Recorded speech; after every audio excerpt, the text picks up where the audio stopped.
Sejahtera.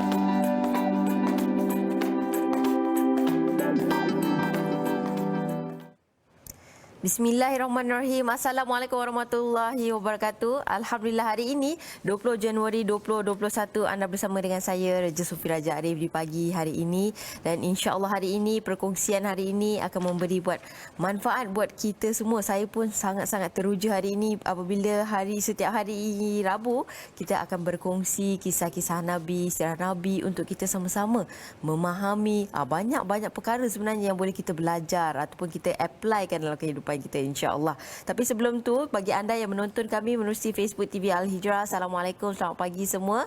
Jangan lupa untuk terus menonton kami dan juga boleh komen sebarang persoalan anda, insya-Allah, ataupun kalau anda tak sempat nak komen, anda share banyak-banyak kepada rakan-rakan ataupun kenalan-kenalan Facebook anda, insya-Allah itu pun pastinya akan dapat ganjaran yang cukup-cukup besar. Sebab apa? Sebab kita berkongsi ilmu, terutamanya pada waktu pagi. Masya-Allah. Okey, dan hari ini seperti biasa matlamat kami di TV Al-Hijrah adalah untuk kita membina syurga di rumah, membina rumah di syurga, dan akhir sekali adalah untuk kita membawa ahli keluarga kita ke syurga Allah. Itu adalah matlamat kami di TV Al-Hijrah, dan moga matlamat yang sama buat anda sekeluarga, insya-Allah. Dan matlamat utama Assalamualaikum juga adalah untuk kita segala perkongsian kita akan dapat memeluk emosi dan membantu anda untuk membuka jalan-jalan penyelesaian, insya-Allah. Dalam kehidupan pastinya kita akan diuji, dan kita ada satu manual iaitu Al-Quran yang akan membentuk kita dan membawa kita ke jalan yang lurus, insya-Allah. Okey, dan pagi ini saya nak bersama dengan anda semua hari ini seperti biasa. Kalau hari-hari lain kita akan berkongsikan satu hari satu ayat, tapi sebelum tu saya nak berkongsi kepada anda semua.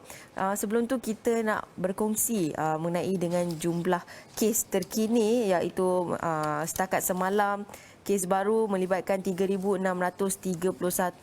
dan ada sebanyak lebih kurang dalam 300 lebih peningkatan kes berbanding dengan semalam. Dan kes aktif adalah 39,464.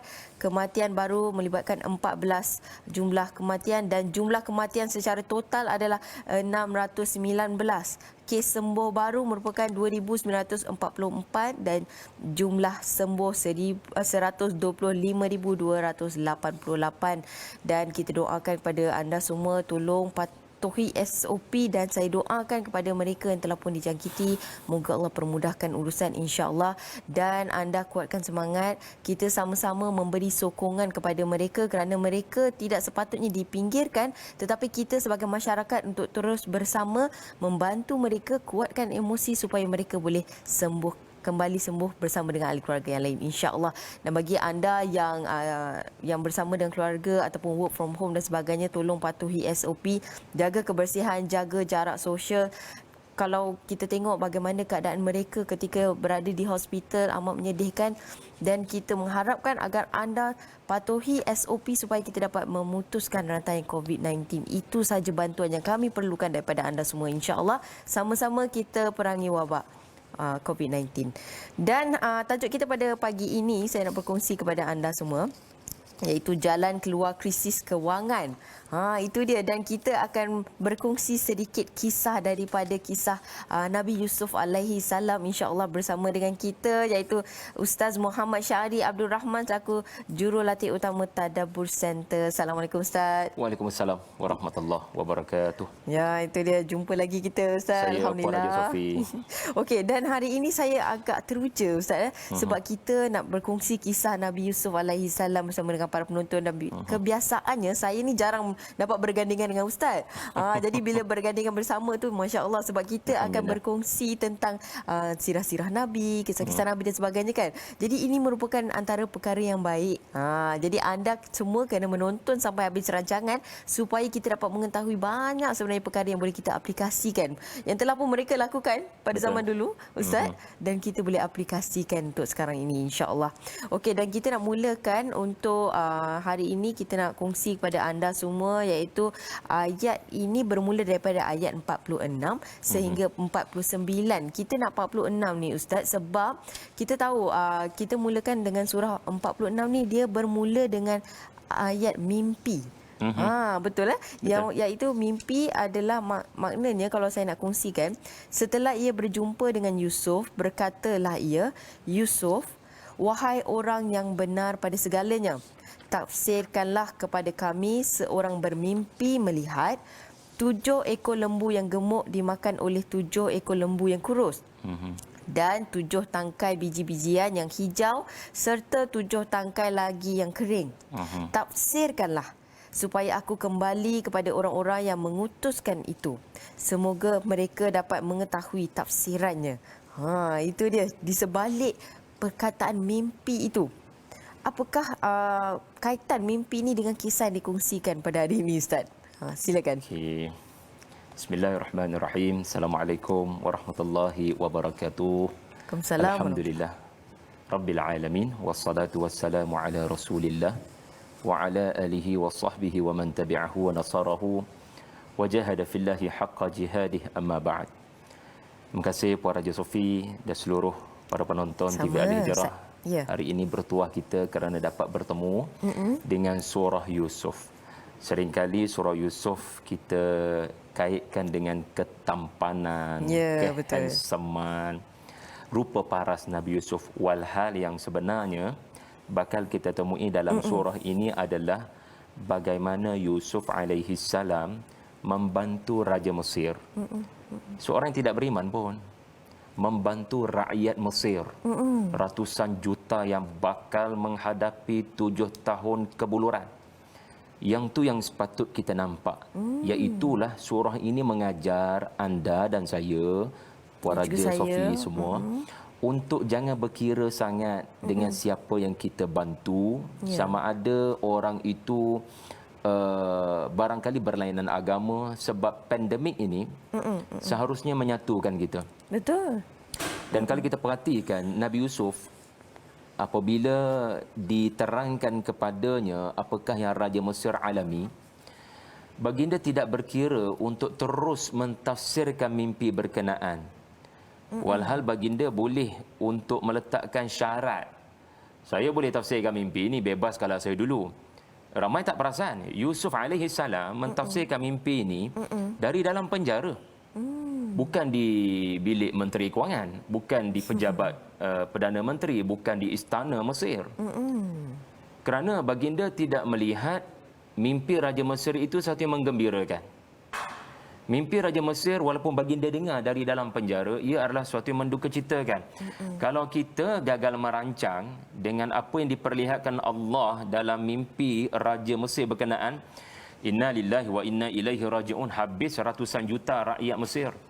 Sebab itu Yusuf bergegas tafsirkan mimpi berkenaan, dan mimpi berkenaan adalah macam Puan Raja Sofi sebutkan tadi. Raja Mesir melihat 7 ekor lembu gemuk. Itu first kali muncul dalam mimpi dia. 7 ekor lembu gemuk. Kemudian 7 ekor lembu gemuk ni dimakan oleh 7 ekor lembu kurus. Kemudian ada 7 tangkai hijau, dan saki-baki barangkali 7 juga kering. Jadi saya membayangkan Yusuf alaihi salam terus mengalir air mata bila dengar begitu.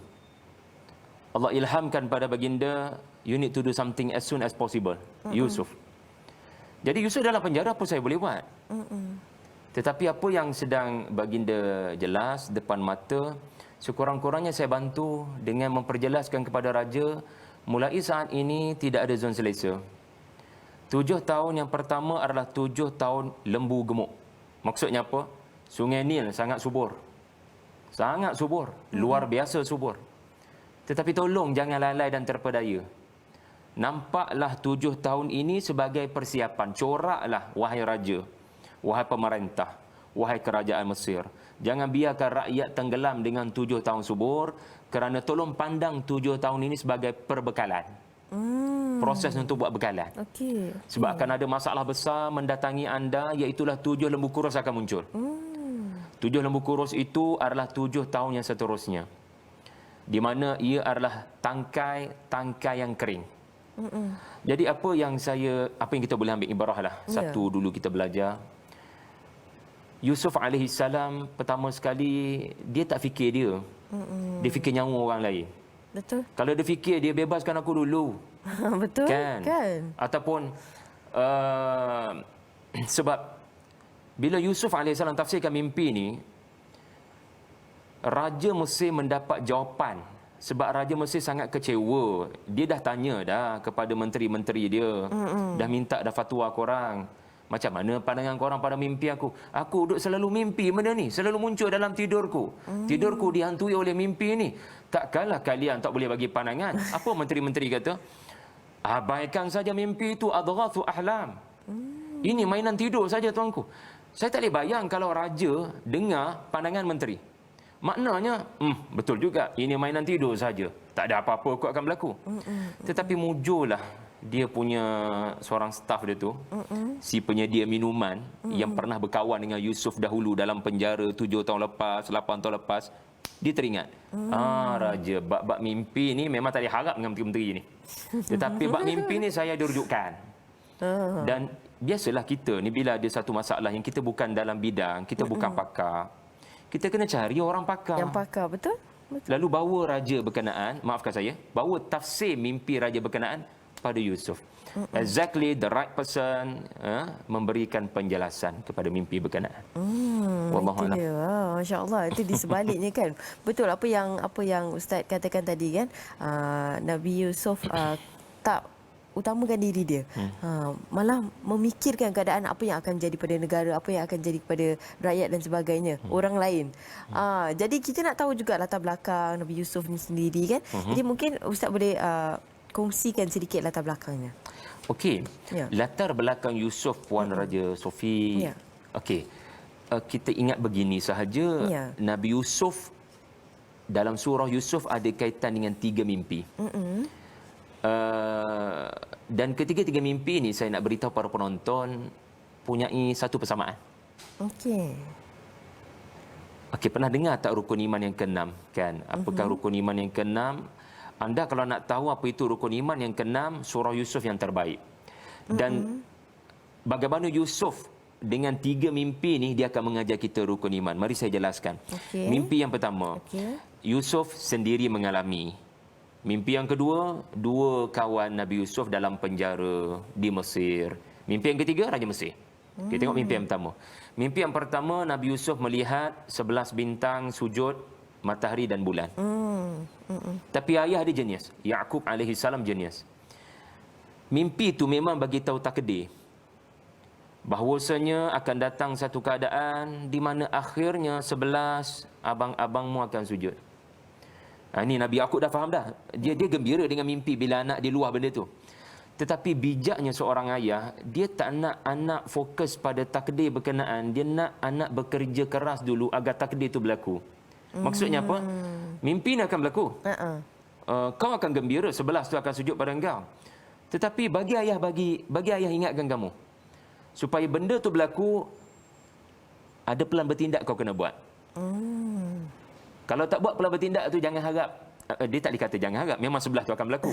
Tetapi 11 tu akan berlaku, maafkan saya, mimpi tu akan berlaku bila anda melakukan sesuatu. Apa dia? Jangan cerita mimpi ini pada abang-abang kamu. Jangan cerita. Itu pelan bertindak dia. Dan memang Nabi Yusuf tak cerita pun mimpi tu. Tetapi memang berlaku konspirasi saudara-saudaranya. Tetapi tak apalah. Yang penting kau sudah bertindak. Dan selebihnya Allah menguruskan. Dan memang abang-abang dia bertindak. Umban dia dalam telaga. Betul. Tetapi memang dia kena pergi ke Mesir. Allah punya rancangan dia memang kena pergi ke Mesir. Sebab dia bakal penyelamat Mesir. Betul. Jadi kalau kau ikut apa yang aku nasihatkan, Nabi Yaqub kata, insya-Allah plan tu akan berjalan dengan baik. InsyaAllah. Walaupun kau kurang senang dengan plan berkenaan. Siapa suka kena humbar dalam telaga? Betul. Yang kedua, mimpi kawan dalam penjara. Salah seorang kawan dia mimpi dia bawa roti, atas kepala dia burung makan roti beliau. Oh. Jadi Yusuf tafsirkan, sebelum Yusuf tafsirkan, dia dah faham dah mimpi itu menunjukkan dia akan mati. Dan bila dia mati, dia akan dihukum salib. Dan bila dihukum salib, burung akan makan sebahagian daripada kepala dia.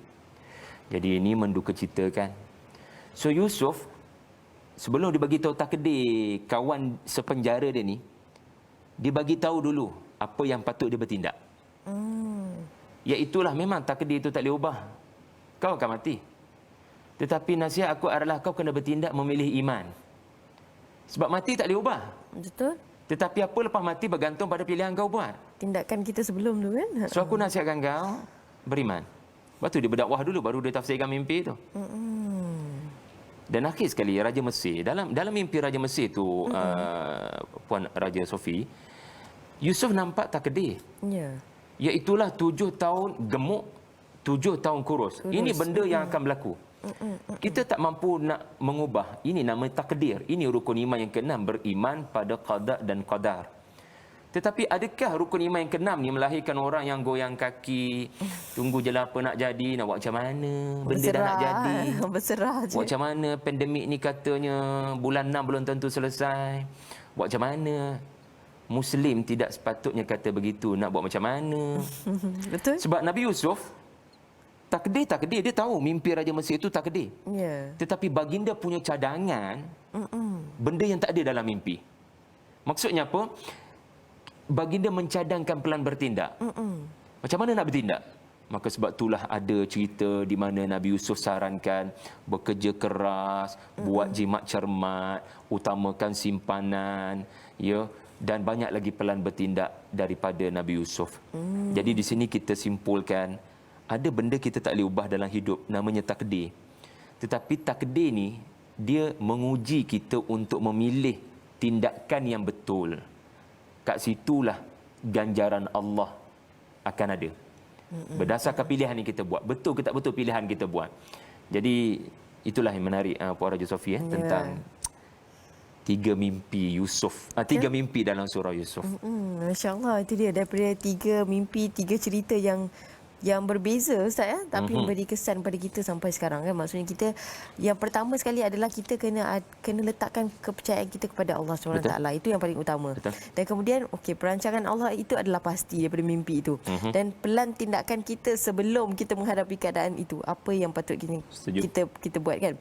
Dan itulah masalah kita, macam Ustaz kongsikan, itulah masalah orang kita sekarang Ustaz.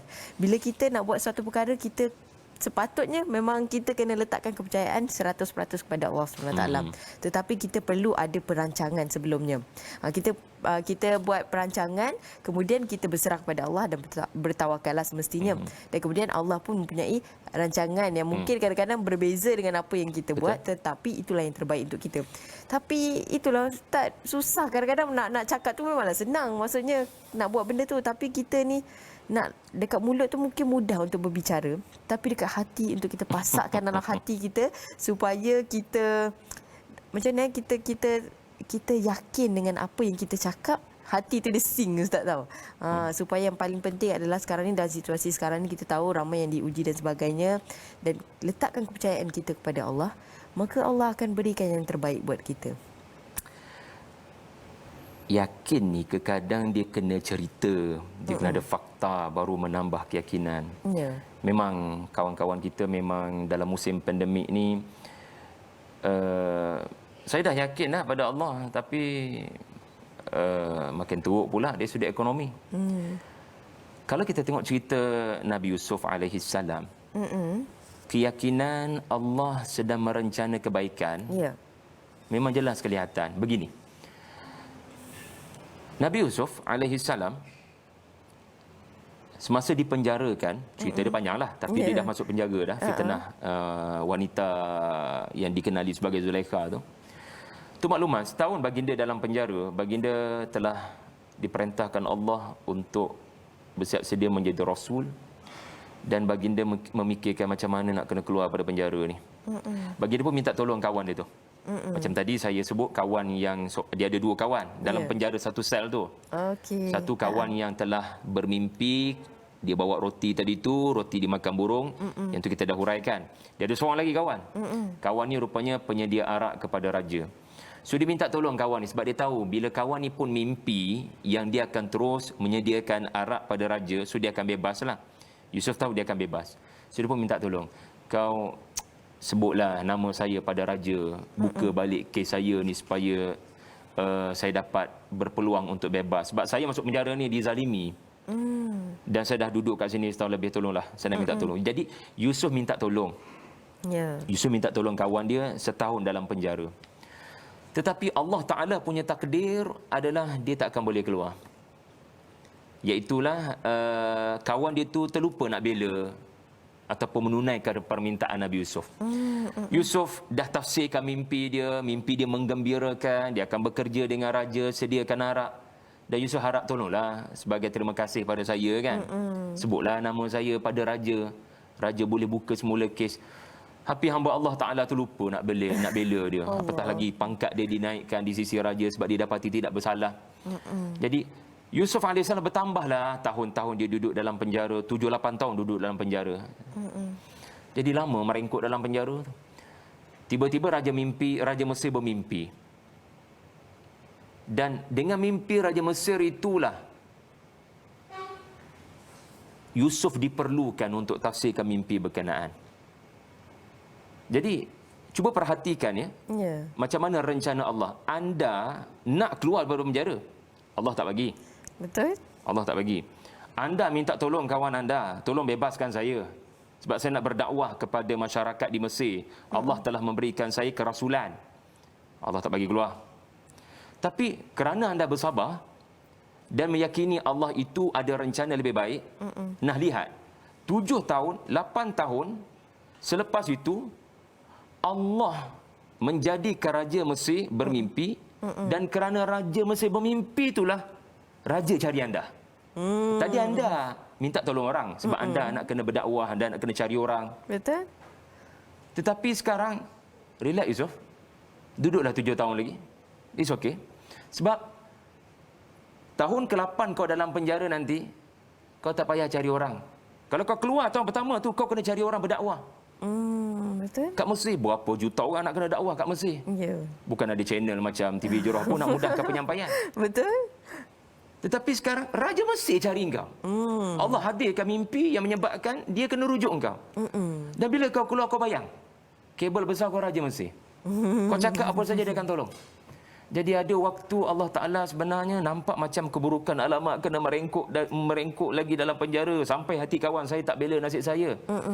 Tunggu dulu. Sabar. Allah Ta'ala nak bagi rencana lebih baik di mana bila kau keluar, kau tak payah cari orang, orang cari kau. Dan itulah yang lebih baik pun dalam dakwah. Ya, di mana anda ada saluran, anda ada raja, dan Raja Mesir ni orang nombor 1 negara Mesir. Ya, dia boleh menunaikan permintaan Yusuf untuk baginda beritahulah apa saja, beliau akan tunaikan. Itu dia, nampak tak perancangan Allah begitu cantik sebenarnya Ustaz kan. Dalam sekelip mata boleh berubah segalanya, maksudnya kan. Bagaimana Raja Mesir boleh merujuk kepada Nabi Yusuf dan sebagainya. Okey, dan kita nak mula tadabbur Ustaz untuk surah Yusuf ayat 47 iaitu yang bermaksud Yusuf menjawab, hendaklah kamu menanam bersungguh-sungguh 7 tahun berturut-turut. Kemudian apa yang kamu ketam, biarkanlah dia pada tangkai-tangkainya. Betul Ustaz? Okey, kecuali sedikit dari bahagian yang kamu jadikan untuk makan. Nabi Yusuf menyatakan bersungguh-sungguh. Apa yang dimaksudkan dengan bersungguh-sungguh itu, dan apa keadaan yang perlu kita bersedia untuk 7 tahun kemarau nanti, maksudnya ketika itu Ustaz? Macam mana persediaan dan sebagainya kan? Ayat 47. Qala tazra'una sab'a sinina da'aban fama hasadtum fadaruhu fi sumbulihi illa qalilan mimma ta'kulun. Yusuf berkata, hendaklah bercucuk tanam kalian semua, fokus pada bercucuk tanam selama 7 tahun yang menggembirakan, sinin menggembirakan, tahun yang menggembirakan, da'aban. Itu soalan Puan Raja Sofi, bersungguh-sungguh. Da'aban. Fama hasadtum, dan apa yang kalian tuai, apa yang kalian ketam, ya, hendaklah ditinggalkan pada bulirnya, pada tangkainya. Gandum, ya, kalau Mesir waktu itu gandum lah. Gandum lah. Kecuali sedikit untuk kalian makan. Okey. Saya buat 4K lah, nak mudah faham. Okey. Kita belajar pertama sekali, Yusuf ini pertama sekali keikhlasan. Beliau terus mengemukakan bukan sekadar tafsir mimpi, tetapi pelan bertindak menghadapi takdir. Tanpa memikirkan ini non-Muslim. Sepatutnya dakwah dulu. Baru saya kemukakan pelan bertindak. No, ini soal kemanusiaan. Ini soal kebuluran. Dan kita sedia maklum kalau kemarau 7 tahun, kemarau tu starting. Tetapi konflik rumah tangga, perceraian, pembunuhan, pencurian boleh berlaku dalam 7 tahun kemarau. Yusuf fikirkan keutamaan tu, keselamatan nyawa manusia dahulu. So dia terus mencadangkan pelan bertindak. Dia tak mengharapkan apa-apa kepentingan. Ini soal nyawa manusia. So keikhlasan. Jadi dalam musim pandemik ni pun, janganlah terlalu berkepentingan dalam menyalurkan bantuan. Ya. Ikhlaslah dalam membantu seramai mungkin manusia. Walaupun berbeza agama. Nombor 2. Yang kedua adalah kerjasama pemerintah dengan rakyat. Tazra'un, artinya Yusuf bagi tahu, kamu raja ke, kamu menteri ke, kamu rakyat ke, semua kena bekerjasama. Rakyat kena taati perintah kerajaan, namanya SOP. Ya, rakyat juga berhak menasihati kerajaan. Sebagaimana pengorbanan, bukan sekadar rakyat perlu berkorban, pemerintah pula juga kena berkorban. Ya, jangan hanya rakyat sahaja. Itu K yang kedua, iaitulah kerjasama. Yang ketiga, dan ini ada kaitan dengan soalan Sofi, Raja Sofi, iaitulah keluar daripada zon selesa. Maksudnya, da'aban di situ adalah bersungguh-sungguh untuk explore sektor baru. Sebab tidak semua orang petani di Mesir waktu tu. Ada orang, ialah zaman dulu mana semua orang petani, hanya orang tertentu saja petani. Tapi bila Nabi Yusuf kata tazra'una, semua orang mesti bersiap sedia untuk keluar daripada zon biasa, kerjaya biasa, kepada memberikan perhatian juga pada pertanian. Maknanya semua orang kena bersedia jadi petani. Jangan biarkan ada 1 inci tanah tidak dibangunkan potensi. Sebab kita terdesak menghadapi 7 tahun kemarau. Jadi anda boleh bayangkan bagaimana Yusuf sedang mengajar raja, kerajaan dan rakyat Mesir untuk kembangkan bakat baru dengan penuh kesungguhan. Jangan hanya fokus pada bidang yang sedia ada. Sebab musibah ini menyebabkan semua orang kena mengambil berat tentang pertanian. Siapa ada makanan, dia adalah bos waktu tu. 7 tahun kemarau 7 tahun kan, betul. Jadi da'aban di situ, kalau kita lihat kepada firman Allah Subhanahu wa taala pada surah Ibrahim ayat 33, Allah kata wasakhkhara lakumus syamsa wal qamara da'ibain, matahari dan bulan itu tidak pernah penat dan letih. Maksudnya Yusuf kata 7 tahun pertama masa subur tu jangan sekali-kali bermewah-mewahan. Sebaliknya mesti bekerja lebih keras daripada biasa.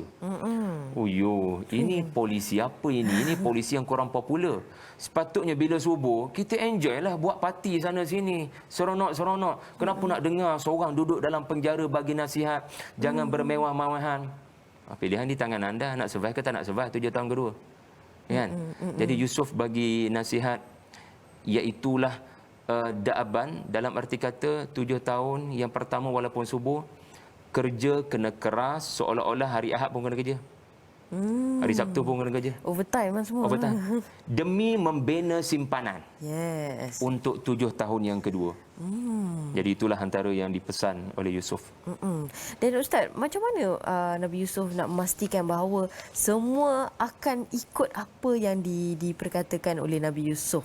Apa antara perkara yang Nabi Yusuf lakukan dan tekankan kepada rakyat supaya mereka ini, rakyat Mesir ni, ikut dengan apa yang diperkatakan, supaya apa yang pelan yang yang dirancang ini berjaya dilakukan. Tapi sebelum tu kita nak berhenti berehat dulu, baru nak tanya apa Ustaz. InsyaAllah kita akan kembali lagi selepas ini. Assalamualaikum.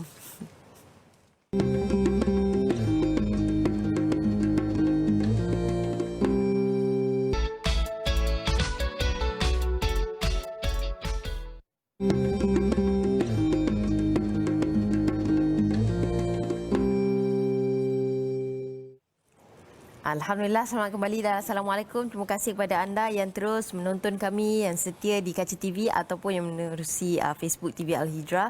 Ramai juga yang komen, telah pun share. Terima kasih banyak di atas perkongsian, kepada rakan-rakan supaya kita dapat berkongsi ilmu yang cukup manfaat buat kita semua. Sebab apa? Sebab sekarang ni bila kita cakap tentang krisis kewangan, ini antara apa tindakan yang boleh kita lakukan semasa pandemik dan juga moga ianya berkekalan. Sebab kita kena sentiasa ada backup plan untuk masa akan datang, insya-Allah. Okey, dan saya nak teruskan kepada soalan yang saya tinggalkan kepada Ustaz dan juga para penonton tadi, iaitu bagaimana Nabi Yusuf memastikan apa yang telah pun beliau kongsikan kepada rakyat semua, rakyat Mesir, supaya mereka ikut dengan pelan tindakan yang seharusnya dilakukan supaya ianya berjalan dengan lancar. Macam dalam kehidupan kita sekarang jugalah Ustaz, kan, sebagai contoh. Kita apa-apa yang kita plan, kita kena buat bersungguh-sungguh. Barulah kita akan dapat manfaatnya selepas itu. Maksudnya kita akan dapat kemenangan di sebalik apa yang kita usaha. Tapi pelaksanaan tu, itu yang paling penting, yang paling utama. Silakan. Satu perkara kita belajar daripada Nabi Yusuf adalah ketelusan. Baginda tidak menyembunyikan akan ada masalah ke depan. Baginda tak kata kerja elok-elok 7 tahun, yang pertama something will happen 7 tahun kedua.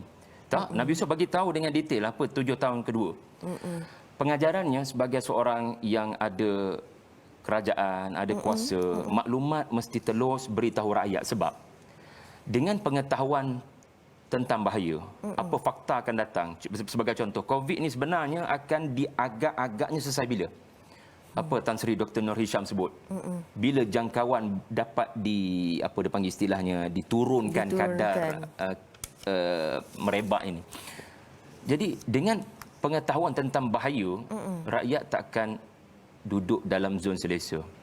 So mereka akan kerja bersungguh. Sebab mereka tahu ada bahaya. Tetapi bila kita tak bagi tahu ada bahaya lebih besar akan datang, yang tu jadi selesa tu. Pantang dapat bantuan, terus nak happy-happy, seronok-seronok. Jadi saya menekankan tentang ketelusan, maknanya rakyat mesti tahu apa unjuran ke depan. Kita memanglah bukan Nabi Yusuf yang dikurniakan mimpi, ataupun kita bukan Raja Mesir yang dikurniakan mimpi. Tetapi kita ada pengkaji-pengkaji ekonomi yang boleh buat unjuran, pengkaji-pengkaji dalam perubatan yang boleh buat unjuran COVID ini di Malaysia agak-agaknya berapa lama lagi. Memang kita tak boleh mimpi, tetapi kita boleh bermimpi. Kita boleh meramalkan. Yes. Ada solusinya, kan? Dengan pengetahuan data statistik berkenaan, kita akan tahu kita ada bahaya kat depan. Jadi dengan pengetahuan tentang bahaya, ikut 7 tahun kemarau, kita akan faham kenapa kita kena belajar untuk berjimat cermat. Yang kedua, bila Raja Sofi sebut tentang pelaksanaan tadi, antara perkara yang boleh menyebabkan keberkesanaan pelaksanaan dan penguatkuasaan adalah pemantauan. Sebab bila saya kaji Yusuf alaihi salam dalam sejarah Mesir, beliau yatabawwa'u minha haitsu yasha. Baginda pergi 7 tahun pertama tu, baginda pergi kepada setiap negeri, tengok apa rakyat buat. Kamu buat ikut SOP ke tidak? Kalau dalam bahasa sekarang lah. Di mana contoh je lah, baginda menekankan dekat setiap rumah kena ada 7 kotak ke, 7 tangki ke, 7 guni ke. Ada tak kat rumah? Apa yang kerajaan dah kata 7 guni? Sebab guni pertama untuk tahun pertama dah kena ada simpanan begitu. Yatabawwa'u minha haitsu yasha, ayat 56 mengajar pemimpin di atas memantau, turun ke padang melihat sejauh mana rakyat benar-benar menjayakan agenda yang disarankan. Dan yang ketiga, akhir sekali, yang menyebabkan keberkesanan pelaksanaan agenda menyelamatkan diri daripada 7 tahun kemarau, ya, adalah Yusuf memberikan berita gembira. Maknanya kita boleh menang. Apa hashtag kita? Ya, kita pasti menang. Kita pasti menang kan? Sebab memang betul. Nabi Yusuf bukan sekadar mentafsirkan mimpi Raja Mesir. Ya. Allah Ta'ala bagi tahu pada Yusuf apa yang tak ada dalam mimpi Raja Mesir, iaitulah tahun ke-15. Lepas 7 tahun yang subur, 7 tahun yang kering, ada berita gembira. Maksudnya apa? Kalau kita boleh hadapi sama-sama, kita jaga kita, insya-Allah tahun ke-15, iaitulah ayat 49, adalah berita gembira untuk kita semua. Jadi saya tak nak ada rakyat Mesir yang mengalami kebuluran dan kematian dan tak dapat nak mengecapi tahun 15. Jadi dalam rencana mesti ada wawasan yang menggembirakan. Saya selaku ayah ada keluarga yang mungkin kena ikat perut sedikit, tetapi kita kena pasak dalam fikiran isteri dan anak-anak. Ada berita gembira. Allah Ta'ala tengah atur. Kita tak tahu apa dia, tapi tunggu saja. Yang penting, kita pasti menang.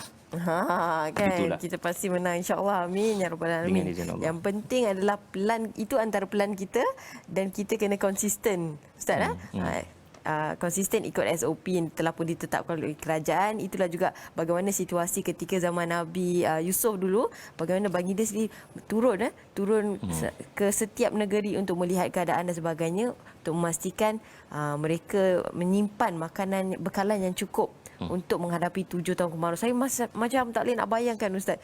7 tahun kemarau bukan sebulan dua tu. Bukan. Maksudnya persediaan yang betul-betul kena bersungguh-sungguh.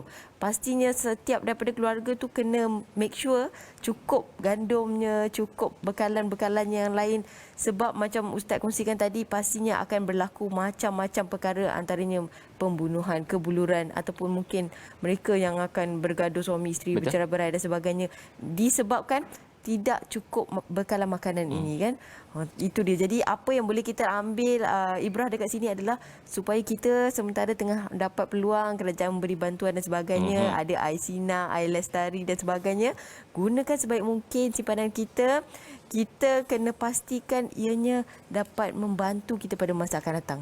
Kita tak tahu bagaimana keadaan kewangan diri kita dan juga keluarga ketika orang boleh kata dalam masa sebulan lah, Ustaz. Kita tak tahu bulan akan datang bagaimana kewangan kita, bagaimana situasi keadaan negara dan sebagainya, dan kita hanya mampu untuk merancang yang terbaik, insya-Allah.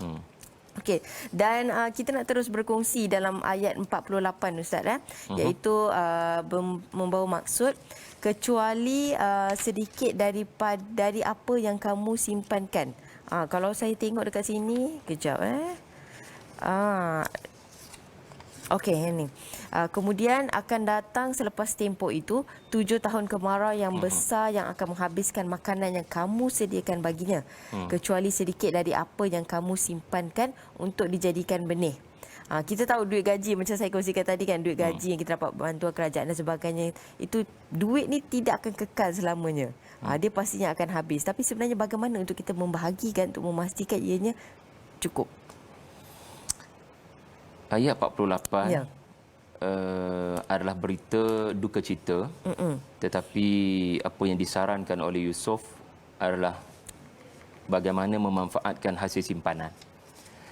Jadi, nombor satu, kita belajar dalam 7 tahun yang subur ataupun dalam tempoh kita okey, jangan terlalu boros berbelanja.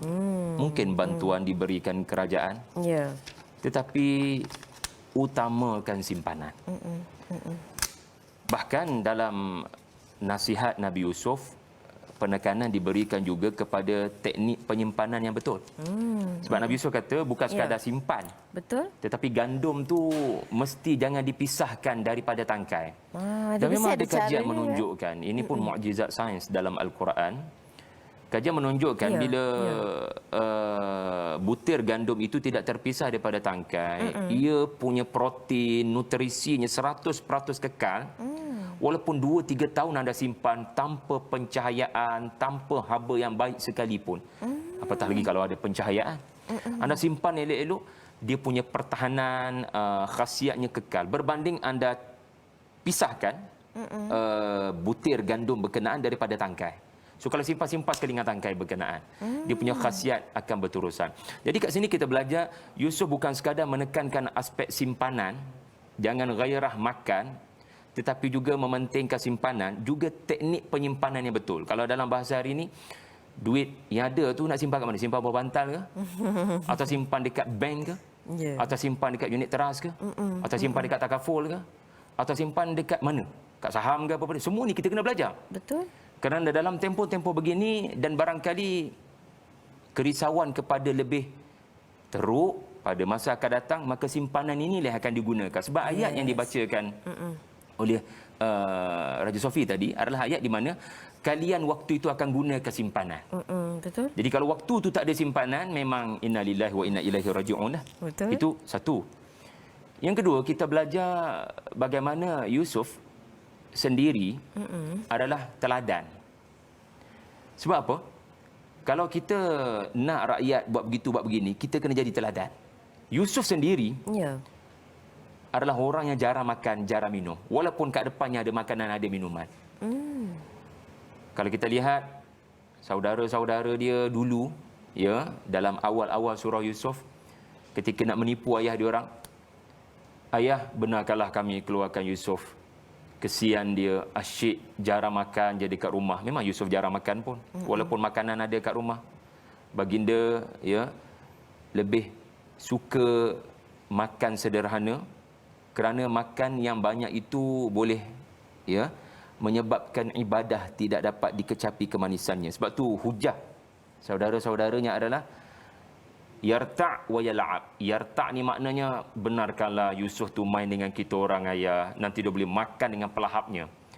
Poinnya adalah Yusuf ni sendiri, bila dia suggest kepada rakyat Mesir, makanlah sekadarnya.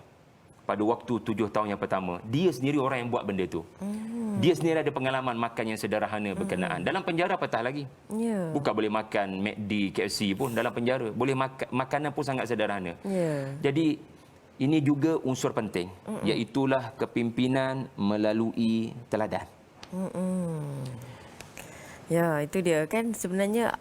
Maksudnya betul juga Ustaz kan, bila kita berbelanja macam kita dapat duit yang ada, kita gunakan hanya kepada keperluan saja. Utamakan kepada keperluan keluarga kita, apa yang perlu kita lakukan. Ini tidak. Bila dapat duit lebih sikit Ustaz, kita dah mulalah nak membeli itu, teringin ini, teringin ini.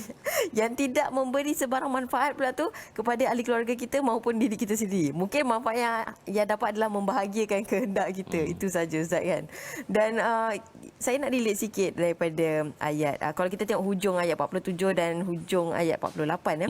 Kalau kita boleh sentuh sikit, kecuali sedikit dari bahagian yang kamu jadikan untuk makan. Itu 47 dan 48 adalah kecuali sedikit dari apa kamu simpan untuk dijadikan benih. Ini lagi satu formula untuk kita uruskan perbelanjaan kita Ustaz kan. Gunakan sedikit untuk makan dan sedikit untuk kita simpan. Mungkin Ustaz boleh terangkan dengan lebih lanjut lagi. Satu perkara yang Allah Ta'ala takdirkan 7 tahun pertama, 7 tahun kedua ni, Allah Ta'ala nak ajar, bila kita tahu ada bahaya, maka kita kena buat bekalan. Dan kita kena keluar daripada kebiasaan, kita kena biasakan diri dengan norma baharu, iaitulah selama ni makan 2 pinggan, kali ni 1 pinggan, bahkan 1 pinggan kali ni kena bahagi 2. Betul. Selama ni aircon 24 jam, kali ni kena belajarlah untuk berjimat. Biasanya kita makan di luar, kali ni kita kena buat keputusan tidak popular kepada keluarga kita. Sebab apa? Sebab Allah Ta'ala nak ajar, bila kita tahu akhirat nanti ada bahaya, maka tujuan hidup di dunia adalah buat bekalan. Sedar tak sedar tuan-tuan, apa yang berlaku kepada rakyat Mesir adalah satu bentuk peringatan kepada kita manusia tentang hidup ni kena sentiasa nampak ada bahaya ke tidak kat depan. Kalau rakyat Mesir, bahayanya adalah 7 tahun kedua. 7 tahun kedua ada bahaya. So Yusuf AS cuba sedaya upaya untuk buat rakyat Mesir ini bersedia dengan bekalan. Macam itulah juga hidup kita di dunia. Di akhirat nanti ada banyak bahaya, di padang mahsyar ada banyak bahaya. Selamat ke tak selamat dalam soal siasatan Allah. Maka hidup di dunia ni kena selalu membuat bekalan. Jangan beranggapan kita boleh buat segala-gala di atas muka bumi. Ada pantang larang. Sebab itulah para ulama ada yang menyatakan Yusuf alaihi salam selalu mengaitkan apa yang menimpa rakyat Mesir dengan konsep akhirat. Sebagai contoh, 7 tahun pertama Nabi Yusuf tunjukkan kedua. Depan mata demonstrasi pada rakyat jelata macam mana simpanan tu nak dibuat. Ini bekalan ni.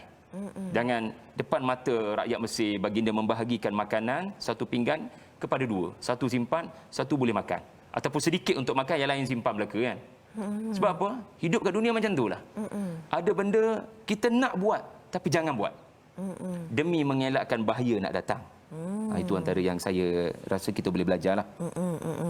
Okey, dan seterusnya Ustaz, bila kita cakap yalah kita kena banyak menyimpan dan sebagainya kan, tapi ada juga ialah senario masyarakatnya asyik menyimpan je Ustaz, nak reward sikit diri pun tak boleh ke? Macam mana tu? Boleh. Boleh. Ada green light sikit, okey. Sebab kita dah tertekan kan. Jadi tekanan tu kadang-kadang memerlukan pembalasan. Reward sikit-sikit dah lah. Dia begini, asasnya adalah nampak tak bahaya kat depan. Kalau kita nampak bahaya kat depan, kita nak reward pun, kita reward berpada-pada. Ya, ukur badan di baju sendiri, orang kata kan. Soalnya kalau tak nampak ada bahaya, ya, maka sebab itu reward kita bukan setakat reward, kita berpesta. Dan kita tak sedar duit habis begitu saja, bantuan habis begitu saja, lalai dan membazir. Tetapi kalau kita jelas bahaya nak datang, ya, selalu mendidik anak kita, kita tak payah fikir jauh sangat orang lain, kita fikir kita di mana barangkali bulan 2 lebih teruk, barangkali bulan 3 lebih teruk nak isteri. Jadi kita terpaksa belajar untuk tidak terlalu kerap makan seperti dulu.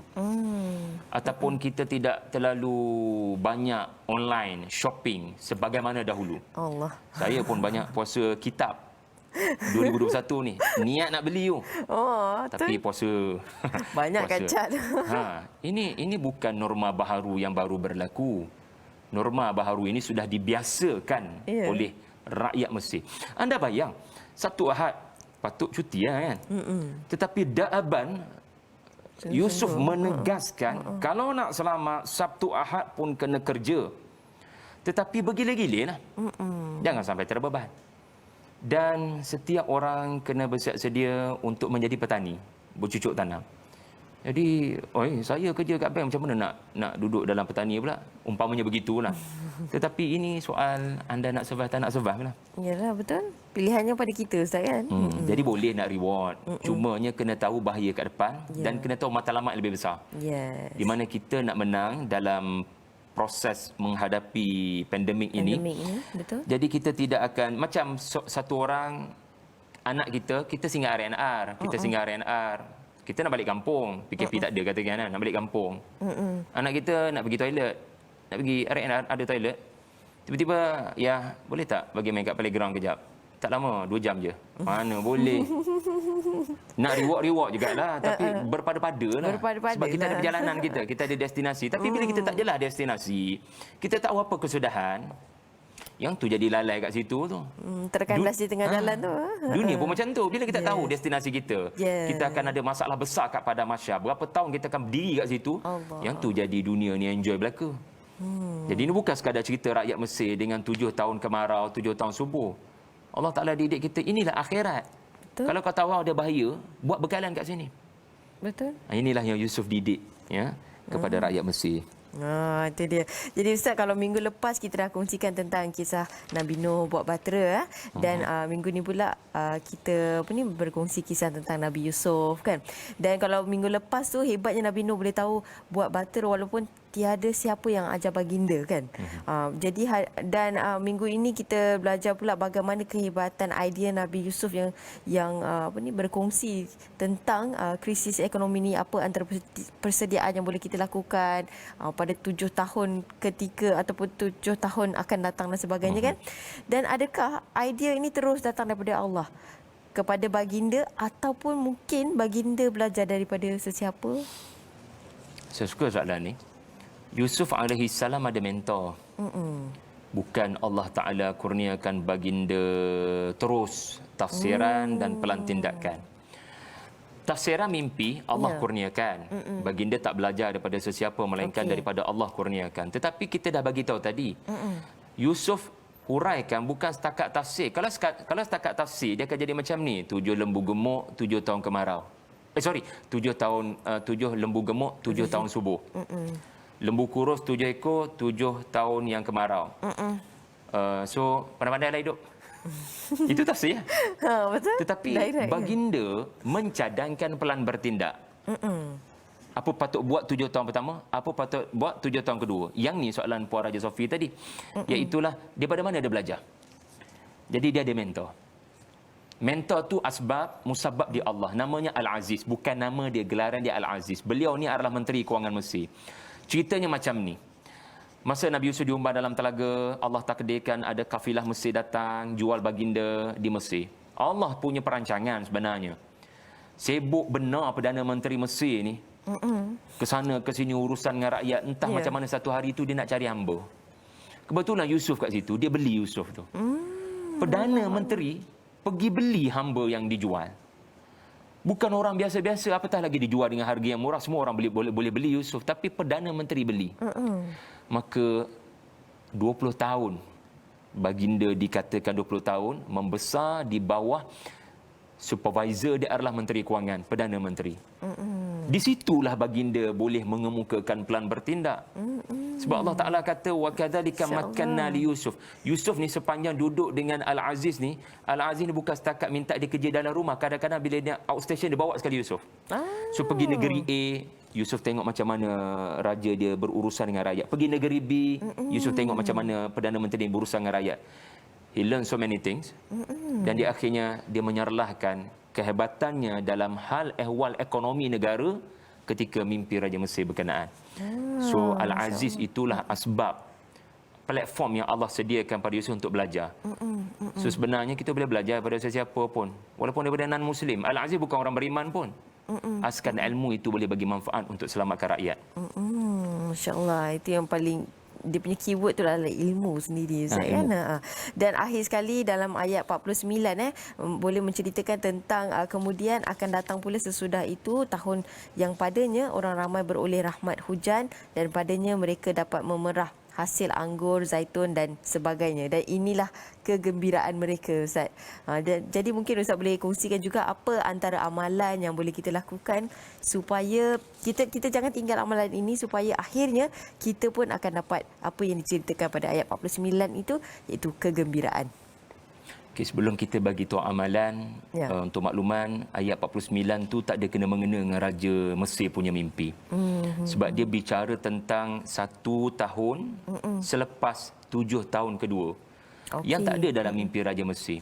Ini menunjukkan Yusuf dikurniakan Allah wahyu yang mengatasi mimpi Raja Mesir. Supaya orang tak kata Yusuf tu semuanya dia buat yang Raja Mesir punya tu je, mimpi Raja Mesir yang tak beriman tu. Tak. Yusuf tahu kat mana? Dia tahu yang ke-15. Yang mana dapat orang perah anggur, orang dapat menikmati tanpa perlu berusaha dengan gigi Allah turunkan hujan. Jadi ini adalah bukti kenabian Nabi Yusuf, ya, itu nombor 1. Dan kalau ditanya amalan, kita belajar daripada Nabi Yusuf. Ada 2 perkara lah cerita dalam surah Yusuf ni. Pertama, dalam waktu pun pandemik ni, amalan penting adalah membanyakkan istighfar. Benda selalu disebut oleh ramai orang. Tetapi jangan anggap perkara ini remeh. Sebab apa? Semasa saudara-saudara Yusuf datang ke Mesir, tak ada apa-apa makanan. Kali ketiga diorang datang Mesir. Tak ada apa-apa makanan. Tuanku, abang-abang dia kata, abang-abang dia tak tahu yang tu Yusuf. Tolonglah kami, sedekah pada kami. Kami tak ada apa-apa nak diberikan pada kerajaan. Masa itulah Yusuf kata, adakah kalian ingat apa kalian buat pada Yusuf dahulu? Poinnya adalah anda ada masalah pendapatan, rezeki, rupanya kerana anda tak bertaubat dengan dosa anda 40 tahun lepas, humban Yusuf dalam telaga. Jadi tindakan Yusuf adalah menginsafkan abang-abangnya tentang dosa yang pernah dibuat. Jadi banyakkan istighfar supaya Allah Ta'ala mengembalikan kita kepada apa yang kita perolehi sebelum ini. daripada nikmat-nikmat Allah. Faqultu astaghfiru rabbakum innahu kana ghaffara. Kata Nabi Nuh, banyakkan beristighfar, Allah akan turunkan kepada kamu apa yang kamu perlukan, seperti hujan lebat. Jadi saudara-saudara Yusuf, bila diorang bertaubat, diorang insaf apa mereka buat, lihat apa rezeki Allah beri. Mereka bukan setakat dapat datang ke Mesir yang kehidupannya lebih baik, ya, bahkan mereka dapat kembali bersilaturahim, tidak berpecah belah antara adik-beradik. Yang kedua, kita belajar daripada surah Yusuf dan terakhir, dalam waktu pandemik ini, banyakkan membantu orang lain agar Allah bantu kita. Bantulah seikhlas mungkin, sebagaimana Yusuf sendiri yang tidak meletakkan sebarang syarat untuk memberikan bantuan. Dan bantulah semua orang walaupun mereka berbeza agama, kerana ini adalah isu kemanusiaan. Kerana Yusuf menunjukkan Islam memberikan manfaat pada non-Muslim. Yusuf seorang-seorang, satu-satunya orang Islam di Mesir. Tetapi seluruh non-Muslim memerlukan beliau untuk tafsirkan mimpi. Dan Yusuf pegang Kementerian Kewangan, jadi Perdana Menteri kemudian hari, untuk menguatkuasakan agenda dalam fikiran baginda yang boleh menyelamatkan rakyat di Mesir. Jadi itu dua perkara lah saya harap kita dapat bumikan, tadaburkan daripada kisah Nabi Yusuf. Itu dia, Masya Allah. Terima kasih saya ucapkan kepada Ustaz Muhammad Syahri Abdul Rahman, selaku jurulatih utama Tadabbur Center. Masya Allah, banyak hari ni perkongsian yang boleh memberi impak yang cukup besar buat kehidupan kita sekarang ni, insya-Allah.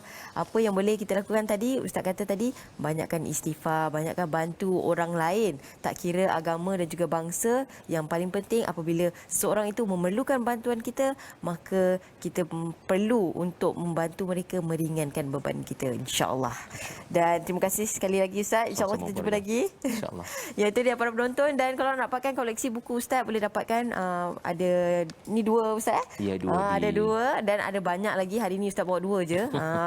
Tak muat meja nak belanja lebih Ustaz. Dan insya-Allah anda boleh dapatkan banyak lagi ilmu-ilmu yang menarik, insya-Allah. Yang paling penting kita dapat tadabbur Al-Quran. Dan kita akan bersama Assalamualaikum sebentar lagi, banyak topik yang menarik. Kita nak rehat seketika. Kembali lagi selepas ini dalam Assalamualaikum.